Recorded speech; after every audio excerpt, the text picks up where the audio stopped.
Hello, I'm Dr. Elise Martin. Today I want to talk about something many parents notice very early on, sometimes even before they have words for it. It's that moment when your child reacts to sounds long before anyone else does. The faint tap of a keyboard, the hum of a refrigerator, a faraway dog barking, or the soft buzz of lights overhead. Your child seems to notice it instantly, while everyone else continues on, completely unaware that anything even happened. If you've ever wondered why or felt confused by these reactions, you're not alone.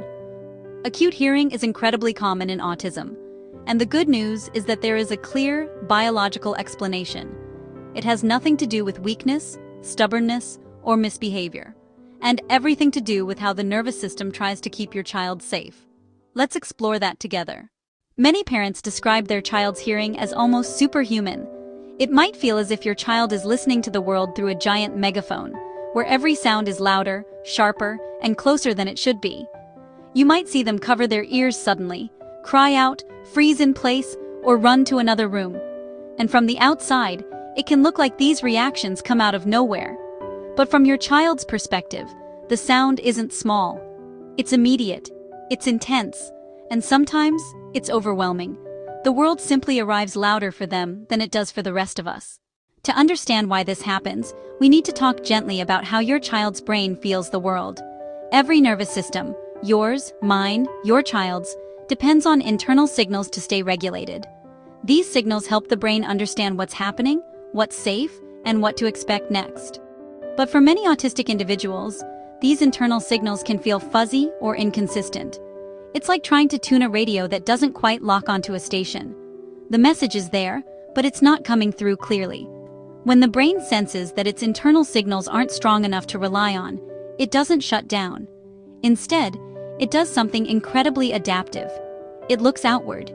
It begins to gather more information from the outside world to make up for the uncertainty inside. In a very real way, the brain starts to listen harder to its surroundings. This isn't a conscious decision. It's an automatic protective response. Now here's where this becomes especially important. When the brain feels uncertain, even for reasons that have nothing to do with emotions, the body often increases adrenaline. This surprises many parents, because they think adrenaline only rises when someone is scared or anxious. But adrenaline also increases when the brain needs sharper awareness. It's part of the body's natural alertness system, almost like turning up the brightness on a dim screen so you can see more clearly. And one of the first things adrenaline does is sharpen hearing. This is the same mechanism that keeps you alert when you hear a noise late at night or sense something changing around you. Humans developed this system generations ago, to survive in environments where quick reactions mattered. Your child's body is using the very same system, not because they're afraid in the emotional sense, not because they're choosing it, but because their nervous system is trying hard, every moment, to understand a world that often feels unpredictable. As adrenaline rises even slightly, the nervous system edges closer to a state we call fight or flight. This doesn't mean your child is panicking, it means their body is preparing just in case. Muscles tense a little, breathing shifts, and the senses, especially hearing, become noticeably sharper. From the outside, it may look sudden and excessive. But from the inside, it feels protective, like the body is saying, "I don't know what's coming next, so let me stay ready." If the brain can't rely on its internal signals fully, it leans heavily on the external ones, and sound becomes one of its primary sources of information. This alone can make everyday sounds feel enormous. Imagine for a moment that you're sitting quietly and someone unexpectedly turns on a radio at full volume. You'd tense, you might jump, your heart would skip, your body would go into instant alertness. Now imagine that same intensity happens throughout your day, but you never know when it's coming. A door closing, a blender switching on, a school bell, a cough, a whisper. Each might feel like that sudden radio blast. That's what acute hearing feels like for many autistic individuals. It's not imaginary, nor is it exaggerated. The loudness they feel is real to their nervous system. Another important piece is the brain's filtering system. Most people automatically mute the many sounds happening around us. The hum of lights, footsteps, distant cars, a chair creaking. The brain decides these sounds don't matter, and it fades them into the background. But in many autistic individuals, that filtering system is much more sensitive. It can become easily overwhelmed, especially when adrenaline is already high. And once that happens, the brain stops filtering altogether. Instead of deciding what's important and what isn't, it treats everything as potentially meaningful. So sounds that should remain in the background are pushed to the front. This isn't misbehavior.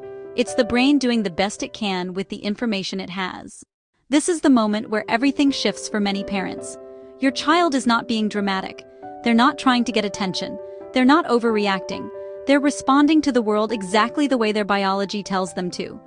They are protecting themselves from sensory input that feels bigger, louder, or more unpredictable than it does for anyone else in the room. Their reactions make perfect sense once you understand the internal experience. Here's the hopeful truth I want every parent to know. Acute hearing is not a fixed part of your child. It often increases when the nervous system is overwhelmed, and decreases when the nervous system feels safer and clearer. When sleep improves, when inflammation reduces, when routines settle, when their sensory environment feels predictable, when the world becomes less chaotic. The nervous system shifts out of high alert mode, adrenaline drops, fight or flight softens, and sound finally becomes gentle again. Your child's sensitivity is not a permanent barrier. It is a reflection of what their nervous system is carrying in that moment. And with time, support, and understanding, their world can become quieter, softer, and far more manageable. If your child has acute hearing, please hear this. There is nothing wrong with them. They are not broken. They are not choosing this. Their nervous system is simply trying to protect them in the best way it knows how. Understanding the biology behind it is one of the most powerful steps you can take, because once you understand it, you can support them with more confidence, more compassion, and more peace. Acute hearing isn't just a challenge, it's a message from your child's nervous system saying, "I'm working hard right now." And that understanding changes everything. Thank you for spending this time with me. If this helped bring clarity, I encourage you to share it with another parent who might need this reassurance today. I'm Dr. Elise Martin, and I'll see you in the next episode.